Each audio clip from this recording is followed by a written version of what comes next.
Terça-feira, 21 de novembro de 2023, começa agora o Pix News. Veja os destaques desta edição. Paraná cedia Congresso de Rádio e TV. Evento realizado pela ERP ocorre em Foz do Iguaçu. Santa Catarina e Paraná estudam em conjunto soluções para as cheias do Rio Iguaçu. Fortes chuvas voltam a castigar a região sul do país. Governo do Rio Grande do Sul deve destinar 60 milhões de reais aos municípios atingidos. Bolsa Argentina sobe 20% no primeiro dia útil após vitória de Milei. País possui uma das inflações mais altas do mundo. Lula não comparecerá à posse de Milei. Ex-presidente Jair Bolsonaro confirma presença no próximo dia 10. Seleção brasileira finaliza a preparação antes do clássico com a Argentina. Jogo válido pelas eliminatórias da Copa ocorre nesta noite no Maracanã. E você vai ver ainda. Feira do Livro de Garopaba busca resgatar e valorizar a cultura literária do litoral sul catarinense. Essas e outras notícias a partir de agora no Pix News.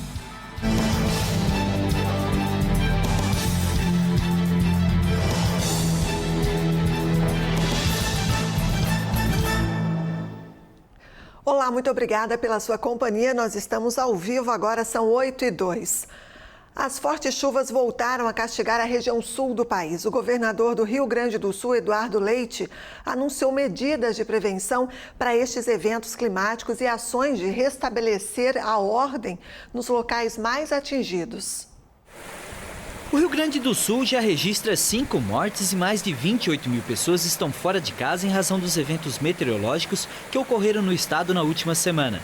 Após reunião com prefeitos da região do Vale do Taquari, na qual escutou as demandas nos municípios atingidos, Leite destacou o programa criado para desburocratizar a liberação de dinheiro para recuperar estas áreas, como o repasse fundo a fundo da Defesa Civil, que disponibilizará 60 milhões de reais para os locais atingidos por desastres naturais.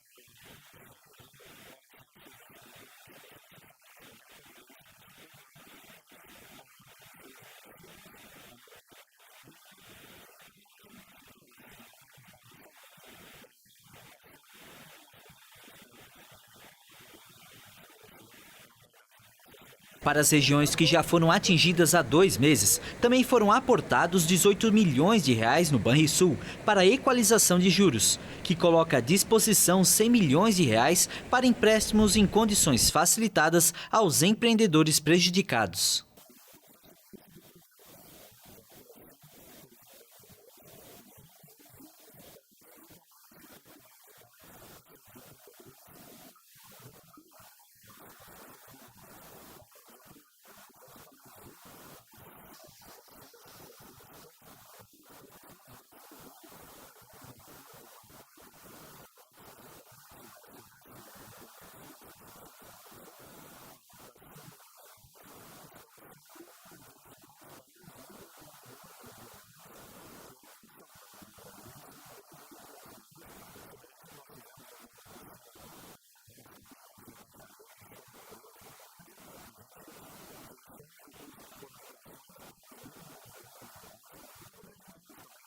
Eduardo destacou que o Estado está em busca de maneiras de melhorar a prevenção contra eventos adversos.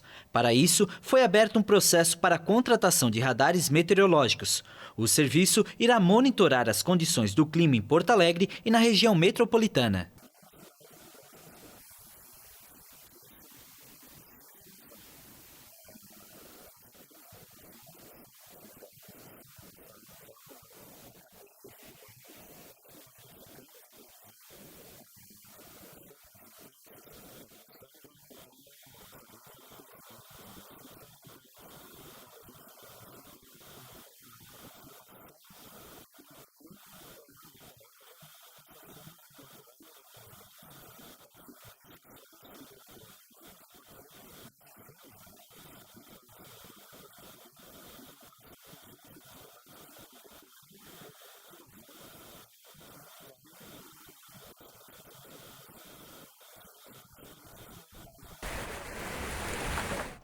E ainda no Rio Grande do Sul, a Prefeitura de Porto Alegre decretou na manhã desta terça-feira situação de emergência em decorrência da cheia no Rio Guaíba. A medida, publicada no Diário Oficial de Porto Alegre, objetiva simplificar as contratações necessárias para minimizar os impactos das chuvas para a população. Com o Guaíba atingindo 3,46 metros no Cais Mauá, pelo menos 134 pessoas foram acolhidas na rede provisória da Fundação de Assistência Social e Cidadania. A abertura de novos abrigos está sendo avaliada para acomodar os afetados. De acordo com a Defesa Civil de Porto Alegre, cerca de 920 pessoas foram removidas de suas casas, sendo a maior parte no bairro Arquipélago. As equipes podem ser acionadas pelo número 199, 24 horas por dia. Também, na manhã desta terça-feira, o governador Eduardo Leite confirmou a 5ª morte em Eldorado do Sul, na região metropolitana de Porto Alegre. Repetindo, então, para acionar a Defesa Civil de Porto Alegre, o telefone é 199, em funcionamento 24 horas por dia. E governadores de Santa Catarina e do Paraná se reuniram para planejar medidas de prevenção de cheias do Rio Iguaçu, que afetam os dois estados. O Rio Iguaçu é um dos principais cursos de água do Paraná. Nasce na região leste da cidade de Curitiba e corre na direção oeste do estado até desaguar nas águas do Rio Paraná. Com as fortes chuvas no último mês, ocasionou uma série de problemas com vários moradores desabrigados. Para evitar esses problemas novamente, foi criado um grupo de trabalho para estudar as melhores formas de minimizar os efeitos das cheias do Rio Iguaçu, que afetam os dois estados. O grupo vai envolver os técnicos do Instituto Água e Terra do Paraná e o Instituto do Meio Ambiente de Santa Catarina. Para encontrar solução para o Rio Iguaçu de curtíssimo prazo, médio e longo prazo. Um projeto abalizado, um projeto com consistência para que a gente possa ter autorizações ambientais para ir amenizando as dificuldades e o sofrimento tanto dos paranaenses como os catarinenses. Então ficou já marcado um encontro dos dois institutos para ver projeto. O prefeito Eliseu tem projetos mostrando dados, batimetria, enfim, tudo aquilo que a gente puder fazer para minimizar as dificuldades que estão passando. E as notícias não são animadoras quanto à previsão do tempo para o sul do país. De acordo com o Instituto Nacional de Meteorologia, estão previstos temporais entre hoje e amanhã para a região sul, devido a uma massa de ar quente e úmida.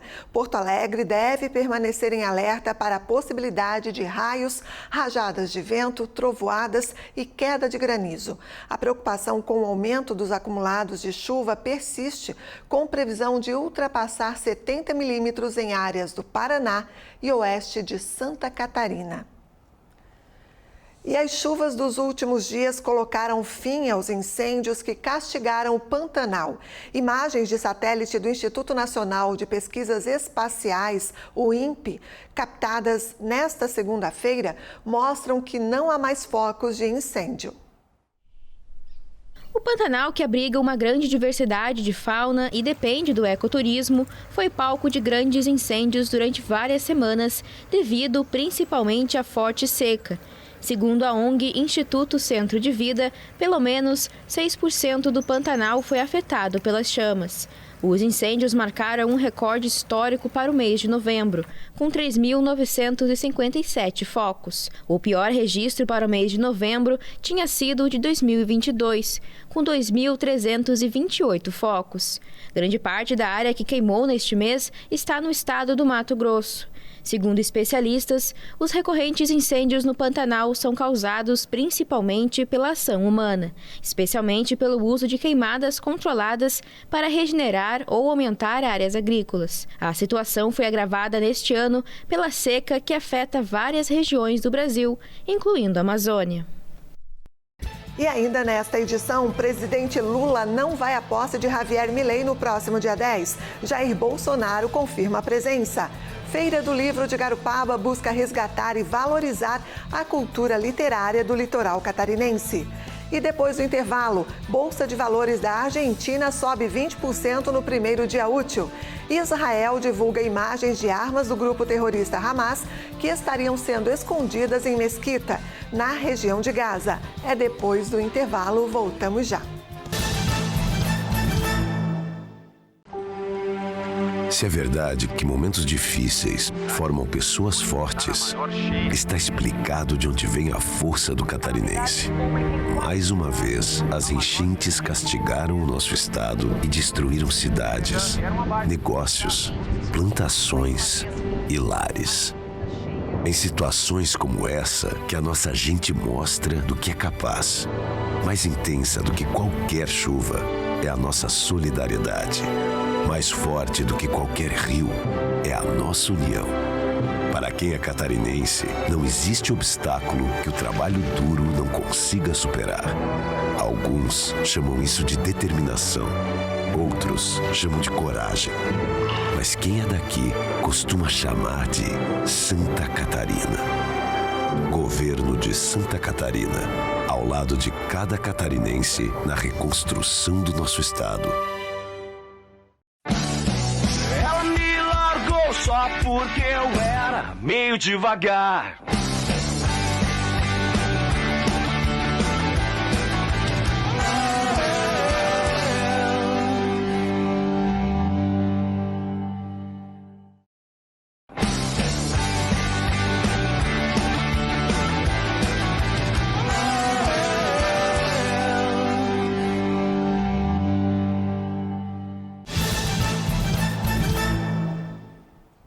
Estamos de volta agora, 8h12. A Polícia Federal, em conjunto com a Polícia Rodoviária Federal e com o apoio da Polícia Militar de Santa Catarina, deflagrou nesta terça-feira a Operação Cartage contra o tráfico transnacional de drogas. Foram cumpridos 28 mandados de busca e apreensão e 29 mandados de prisão nos estados do Rio Grande do Norte, Mato Grosso do Sul, Santa Catarina e Rio Grande do Sul.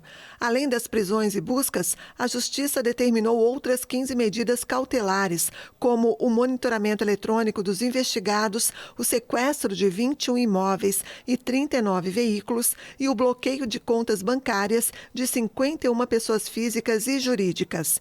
As investigações foram iniciadas em 2021, a partir de uma apreensão de cerca de 24 toneladas de maconha.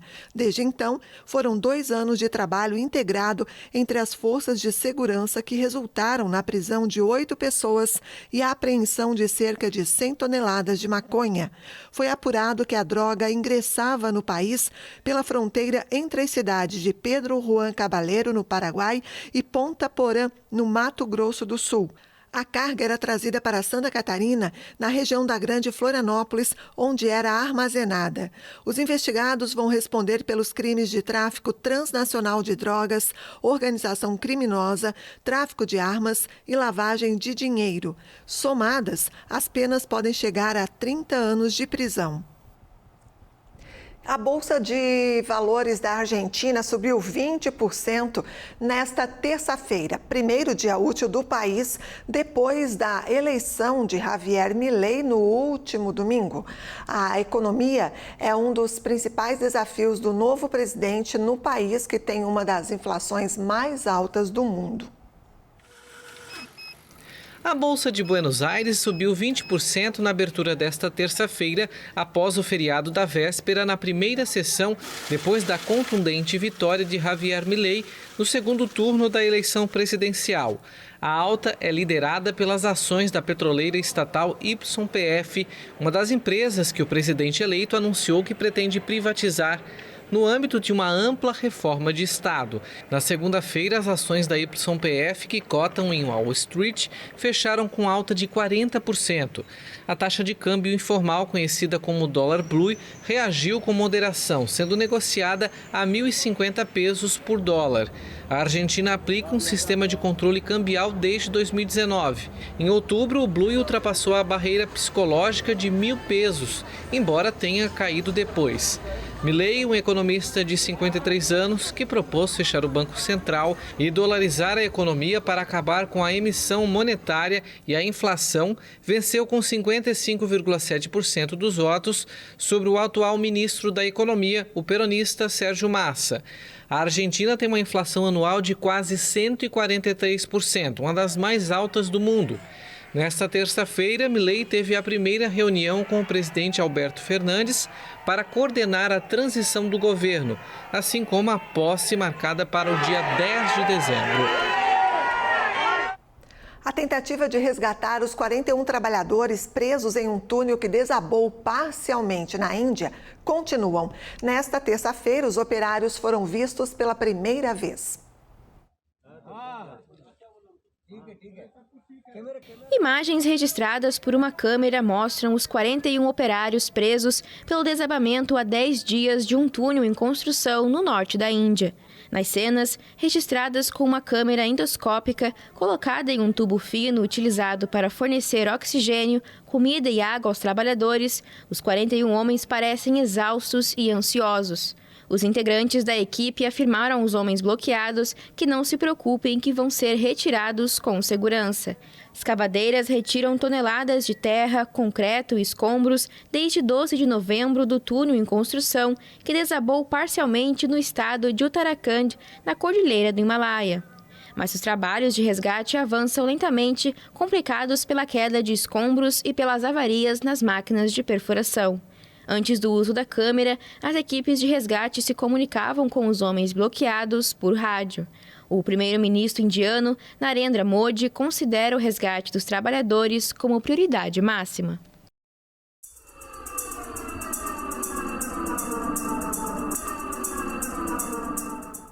Uma mesquita no coração da cidade de Gaza abrigaria um esconderijo de armas e um laboratório para a fabricação de mísseis pelo Hamas.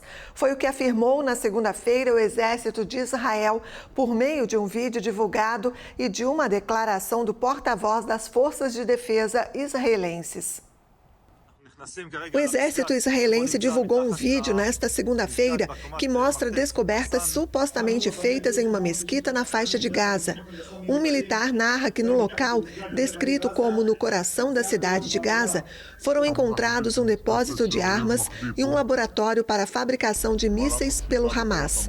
Segundo um soldado, foi preciso explodir paredes e mover blocos para alcançar o esconderijo, onde também foi descoberto um túnel. Os soldados entraram na mesquita e realizaram uma busca. Trabalhando com soldados da unidade Ahalon e depois de verificar que não havia armadilhas, eles descobriram um poço de túnel. Além desse eixo de túnel, os soldados desceram e descobriram uma oficina para a fabricação de foguetes. Terroristas fazendo foguetes em uma mesquita, usando o Islã e os símbolos do Islã para produzir terrorismo. Em Tel Aviv, mais armamentos supostamente pertencentes ao Hamas foram apresentados à mídia internacional. Foram expostos equipamentos militares, munições, drones, entre outros artigos que teriam sido recuperados após o ataque lançado por militares do grupo terrorista em 7 de outubro contra o sul do território israelense, quando, segundo autoridades, 1.200 pessoas, a maioria civis, foram mortas. Desde então, o exército de Israel bombardeia a faixa de Gaza diariamente. Segundo o governo do Hamas, no poder no enclave, pelo menos 13.300 pessoas morreram no território, entre elas 5.600 menores e 3.550 mulheres. E o grupo BRICS, em uma reunião extraordinária realizada nesta terça-feira, pediu uma trégua no conflito entre Israel e o Hamas na faixa de Gaza. O presidente da África do Sul afirmou que a punição coletiva é um crime de guerra. A cúpula extraordinária do Grupo BRICS pediu nesta terça-feira uma trégua humanitária imediata e duradoura que leve ao fim das hostilidades em Gaza, em um resumo da reunião virtual divulgado pela presidência sul-africana. O texto também reitera o firme apoio aos esforços regionais e internacionais com o objetivo de alcançar o fim imediato das hostilidades, a proteção dos civis e a prestação de ajuda humanitária. Os presidentes da África do Sul e da Rússia deram fortes declarações no âmbito da reunião. A punição coletiva aos civis palestinos por meio do uso ilegal da força por Israel é um crime de guerra. O deliberado impedimento ao acesso a remédios, combustível, comida e água aos moradores de Gaza é equivalente a um genocídio. Devido à sabotagem às decisões da ONU que claramente garantem a criação de uma coexistência pacífica de dois estados independentes e soberanos, Israel e Palestina, mais de uma geração de palestinos foi levada para uma atmosfera de injustiça para o povo e israelenses não conseguem garantir a segurança completa do Estado. Também durante a reunião, o presidente chinês Xi Jinping propôs a organização de uma conferência internacional pela paz para tentar resolver o conflito. A África do Sul anunciou na véspera essa reunião extraordinária do Grupo BRICS, cujos países membros defendem um maior equilíbrio mundial com menos influência dos Estados Unidos e da União Europeia. E depois do intervalo você vai ver Resgatando e Valorizando a Cultura Literária Local. 9ª edição da Feira do Livro de Garopaba no litoral sul catarinense ocorre até a próxima sexta. Paraná cedia Congresso de Rádio e TV. Evento realizado pela AERP ocorre em Foz do Iguaçu. Voltamos já. Somos a JJ Hotels Group. Com uma equipe especializada, vamos ajudar o seu hotel ou pousada a crescer nas vendas. Cuidamos de toda a parte de marketing e central de reservas, para que o seu hóspede tenha um atendimento privilegiado e a atenção que ele merece. Além de uma experiência de 10 anos no mercado, contamos com os melhores sistemas para o controle da sua hospedagem. Você se preocupa em receber os seus hóspedes, nós nos preocupamos em levar eles até você. Já pensou em estar em um lugar assim? É que visitar minha morada é viver um sonho acordado. E agora ficou mais fácil para ti me conhecer. Curta Garopaba na palma da sua mão. Mais que um aplicativo, um guia turístico de tudo o que você pode fazer aqui. Tem praias, trilhas e calendário de eventos. Além do turismo cultural com boas histórias. Uma verdadeira viagem pelas minhas memórias. Isso tudo sabendo se tá quente, se tá frio, com a previsão do tempo. E até notícias, informações do horário de ônibus e de telefones importantes. Baixe agora mesmo, monte seu roteiro e curta Garopaba na palma da sua mão. Estamos de volta agora às 8h23. Uma fonte do governo federal confirmou que o presidente Luiz Inácio Lula da Silva não vai à Argentina para a cerimônia de posse de Javier Milei, eleito no último domingo. Convidado pelo ultraliberal, o ex-presidente Jair Bolsonaro vai comparecer ao evento. A informação foi repassada à AFP por uma fonte do governo nesta segunda-feira. Ao jornal O Globo, o assessor de Lula, Celso Amorim, disse que o presidente não convidaria a cerimônia de posse de Milei, marcada para o dia 10 de dezembro, porque o petista foi ofendido pessoalmente. No domingo, Lula desejou sorte ao novo governo argentino, sem citar nominalmente o vencedor, e disse que o Brasil, principal parceiro comercial da Argentina, estará sempre disposto a trabalhar com os irmãos do país vizinho. Durante campanha, Milei disse que, caso se tornasse presidente, não se encontraria com Lula, a quem descreveu como corrupto e comunista. O ultraliberal convidou Jair Bolsonaro para comparecer à posse durante uma videochamada nesta segunda-feira. O ex-presidente brasileiro aceitou o convite, se ofereceu para ajudar o novo mandatário argentino e afirmou que o libertário representa muito para o Brasil. Sobre a conversa entre os líderes de extrema-direita, Amorim minimizou e disse que a ligação não tem reflexos para o governo brasileiro e que é possível manter uma boa relação mesmo com presidentes de ideologias diferentes.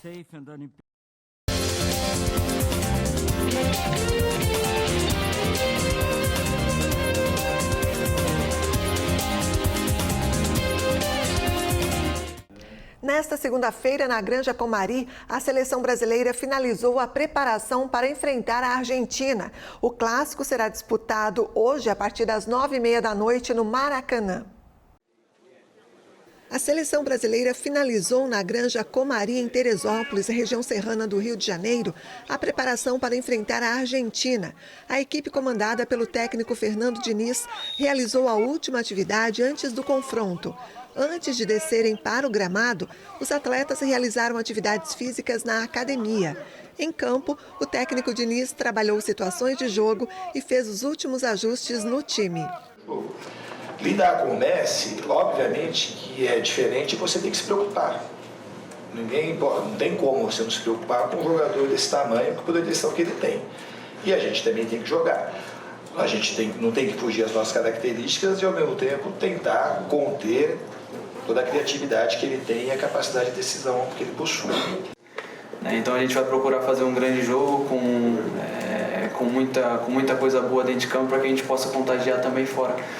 E penso que amanhã pode ser um jogo muito importante para esse crescimento, contra um grande adversário, num grande palco do futebol. Brasil e Argentina se enfrentam nesta terça às 21h30 no Maracanã, em jogo válido pelas eliminatórias da Copa do Mundo. Encerrou hoje em Foz do Iguaçu, no Paraná, o Fórum Nacional das Secretarias de Comunicação dos Estados Brasileiros. A relação entre o poder público e a imprensa foi tema de um painel realizado ontem. Como melhorar a relação do poder público com a imprensa? Esse foi o tema da palestra do jornalista Fernando Rodrigues, CEO do portal Poder 360, um dos mais acessados do Brasil. Fernando enfatizou que a comunicação pública deve se basear em 3 pilares para obter bons resultados: transparência, proatividade na divulgação das informações e persistência na tentativa de estabelecer contato não só com os meios de comunicação, mas diretamente com os próprios jornalistas. É muito difícil que exista uma união e uma parceria natural entre a indústria de mídia jornalística e o poder público, porque uma das funções da mídia jornalística é fiscalizar em certa medida o poder público. Agora, dito isso, é possível se estabelecer um relacionamento de confiança, respeito e profissionalismo. E daí, no meu cardápio de recomendações estão transparência, proatividade na divulgação das informações, persistência na tentativa de estabelecer contato não só com os meios de comunicação, mas diretamente com os jornalistas. Eu queria lembrar que no passado era muito difícil enviar um press release para alguém, ou ele ia em papel, às vezes por carta, depois ia por fax, depois começou a ir por e-mail. Hoje em dia é possível criar grupos de difusão de informação por WhatsApp, por Telegram, ainda por e-mail, mas garantir que esses jornalistas de todos os veículos possam pelo menos ler a primeira linha e saber do que se trata. Os veículos de comunicação vão, por isso, começar a publicar as notícias, vamos dizer, positivas, porque são fatos positivos para a população? Não necessariamente, mas eles vão ficar sabendo. E aí eu acho que é um esforço de convencimento. O agente público, o secretário de comunicação tem que conversar com os profissionais do jornalismo e convencê-los de que aquela informação, ainda que seja positiva, não é uma informação chapa branca, como a gente dizia. Com larga experiência na cobertura política, com passagens em veículos como Folha de São Paulo, UOL, BBC e Globo News, Fernando compartilhou da experiência em grandes coberturas com secretários, jornalistas e gestores de comunicação que estão na linha de frente com a informação e a audiência. A gente não deve esquecer que o Brasil é um país pobre ainda e que tem um nível educacional muito aquém do que deveria ser. E as pessoas, às vezes, não são sujas ou cometem atos impróprios quando estão convivendo em sociedade porque desejam, mas porque são mal informadas. Não é? Eu acho, por exemplo, que o Brasil é um país muito sujo em áreas públicas, porque as pessoas talvez não façam uma reflexão. Se eu jogar um papel no chão, vai ser alguém parecido comigo que vai depois ter que passar e catar esse papel. Então, explicar isso para as pessoas, para que elas tenham até um respeito maior. melhorar a cidadania do país. Eu acho que essa é uma função muito nobre e relevante da comunicação pública. Com foco na transparência da gestão dos recursos públicos, comunicação no ambiente digital e combate às fake news, a terceira edição do Fórum Nacional das Secretarias de Comunicação, realizada em Foz do Iguaçu, reuniu representantes de 22 estados e do Distrito Federal.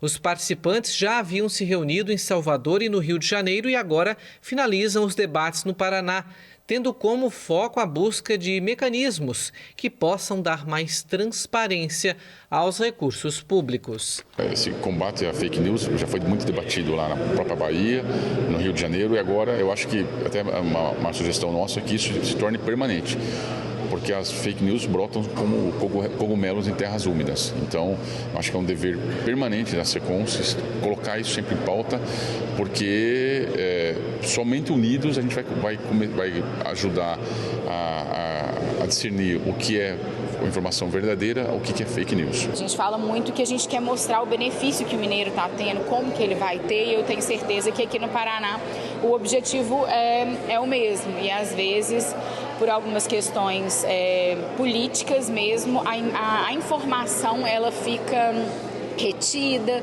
ou ela é passada de uma maneira incorreta para poder tentar politicamente ter algum outro objetivo. Então, o nosso grande desafio é realmente mostrar o benefício de maneira mais isenta possível e, de fato, levando ao cidadão aquilo que ele precisa de ouvir, o serviço que está sendo prestado para ele.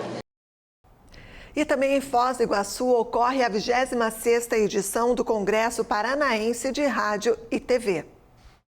Radiodifusores do Paraná se reúnem mais uma vez para discutir o setor. Seminários, debates e workshops sobre rádio, televisão e novos negócios estão na pauta do Congresso, que está na 26ª edição. Organizado pela Associação das Emissoras de Radiodifusão do Paraná, a AERP, o evento conta com grandes nomes da comunicação. O governador Ratinho Júnior esteve na abertura do encontro, que segue até esta quarta-feira. Filho de comunicador e com veia empreendedora familiar na radiodifusão, Ratinho destacou a importância da valorização dos veículos de todos os portes. Além da prestação de serviços à população, a comunicação pública do Estado e o relacionamento com a imprensa é pautado na defesa dos aspectos positivos do Paraná. Segundo ele, isso se reflete na atração de novos investimentos privados e também no aumento do fluxo de turistas. A comunicação ela é muito importante no dia a dia de qualquer cidadão. Primeiro, para evitar a fake news, que hoje é tão falada e tão propagada, infelizmente, nos meios sociais. Então, os jornalistas, vocês repórteres, apresentadores, têm uma importância de levar a verdade, né, e a informação justa para a população. Então, o combate à fake news é algo muito importante. E segundo, né, é o fortalecimento da nossa imprensa local, que eu falo que é ela que é a porta-voz de tudo que acontece na cidade, de bom e de ruim. E a gente tem aprendido ao longo do tempo que falar bem daquilo que a gente faz de bem é bom também para a cidade, é bom para o Estado, é bom para o país. A gente só falar notícia negativa, você afugenta o investidor, você desanima o empresário, o comerciante, as pessoas ficam desanimadas. E quando você leva uma informação verdadeira, mas de forma positiva também daquilo de bom que nós fazemos, e a nossa sociedade, né, o Paraná, o Brasil como um todo faz tanta coisa boa, quando você consegue dar luz a isso, você cria um ânimo na sociedade, um ânimo nas pessoas, e isso ajuda, obviamente, a gerar emprego, as pessoas serem mais felizes, menos depressão e assim por diante. Com o tema Resgatando e Valorizando a Cultura Literária Local, a 9ª edição da Feira do Livro de Garopaba voltou ao município do litoral catarinense e segue até a próxima sexta-feira, despertando o hábito da leitura em quem passa por lá. A Noiva do Macacu, o Caneludo do Casqueiro, a Lenda da Pedra Branca, o Navio Naufragado, o Morro que Ronca. Este livrão é apenas um dos exemplares presentes na feira que exaltam a cultura local. A Joy trabalha na biblioteca do município e trouxe um pouco da magia dos livros para o evento, que fica até o dia 24 no ginásio da nova escola do bairro Encantada. Eu falo que as histórias são o único instrumento no mundo real que nos permite viver a magia. Sermos quem nós não somos e estarmos onde nós não estamos. Mundos, personagens, é um momento que você sai da realidade, ele pode ser alegre, ele pode ser triste, ele é sempre emocionante e é um descanso para a alma, para o espírito. É isso que eu acredito que seja a literatura, né? A leitura das histórias. A feira, que foi aberta ao público no dia 20 de novembro, Dia Nacional da Consciência Negra, possui diversas obras que valorizam também a cultura negra.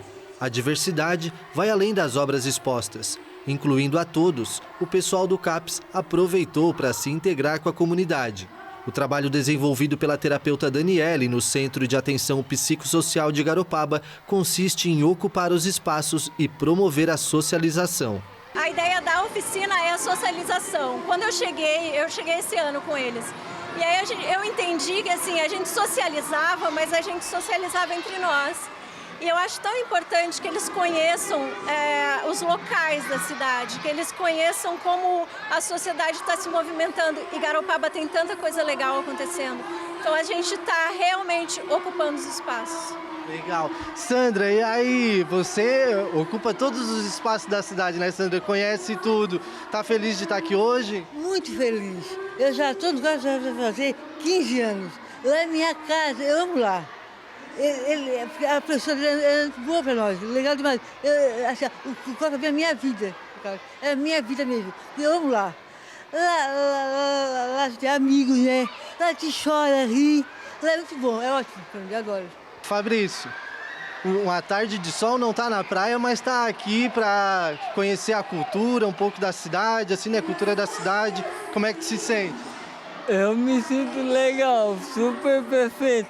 Mais feliz do que em casa, porque em casa é bom, mas no CAPS é bom porque a gente tem amigos, tem a professora para aprender, para ensinar a gente. E o CAPS, a terça-feira é o melhor dia. Presente na feira desde a primeira edição, o Fernando desenvolve o trabalho de promoção e valorização dos escritores locais. Então, para nós é sempre uma realização e uma alegria, né? Porque fazendo o que a gente gosta é que a gente está vivendo. E é isso que é importante. E ao mesmo tempo a gente está trabalhando com as crianças, né? E as crianças sempre nos enchem de alegria, de esperança, né? Para um mundo melhor, para novos momentos. Então a Feira do Livro, ela tem essa finalidade, né? De aproximar as crianças com a história, principalmente a história de Garopaba, né? E também as contações, né? Com os livros, com as professoras, com todo o pessoal da rede. Então a Feira do Livro é um momento muito especial, né? Muito desejado por todos aí, tanto da Secretaria de Educação, os professores e nós da cultura, né? Que queremos ver realmente assim o bem-estar, né? Porque é essa relação, né? Que se cria com a criança e com os adultos, enfim, é que vai dando essa vontade, né? De continuar fazendo, porque acreditamos que é possível melhorar. Entre apresentações culturais e contações de histórias, os visitantes entram em um universo literário repleto de imaginação e conhecimento. Muitas histórias estão prontas nos livros, outras são construídas na hora com auxílio do público. Eu fiz a contação ontem, hoje vou fazer amanhã de manhã também. É um trabalho que eu estou fazendo sobre histórias relacionadas ao personagem, a figura do João, né?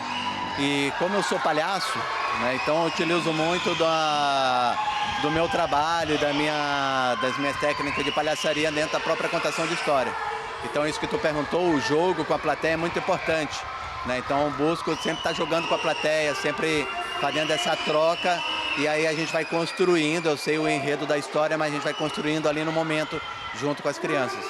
Na próxima sexta, no último dia do evento, entre as 9 e as 11 da manhã, um livro escrito por diversos alunos da Rede Municipal de Ensino será lançado e promete muita emoção. E quem acha que depois da feira os livros perdem o protagonismo se engana. Isso porque a Joy tem um convite para o lançamento de outro livro, no sábado.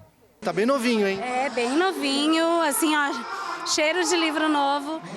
Que nós temos lá na Biblioteca de Garopaba também o hábito de fazer lançamentos de livros, né, de escritores locais ou que visitam a cidade, que tem alguma relação com o nosso município. E a Ana Maria Pereira Moreira escreveu esse livro, Juliana, a Bruxinha Vegana, que é feito para crianças mesmo. Ele tem até um pacotinho de sementinhas mágicas para iniciar a hortinha, mas que acabaram levando, não está mais aqui.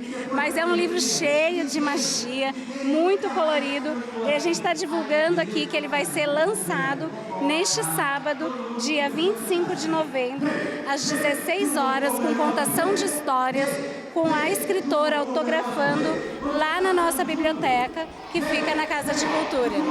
É só chegar. Vale a pena conferir. E o Pix News de hoje fica por aqui. Mais notícias no nosso site pixtv.com.br. A gente se encontra amanhã. Até lá. Pix TV é conteúdo todo dia.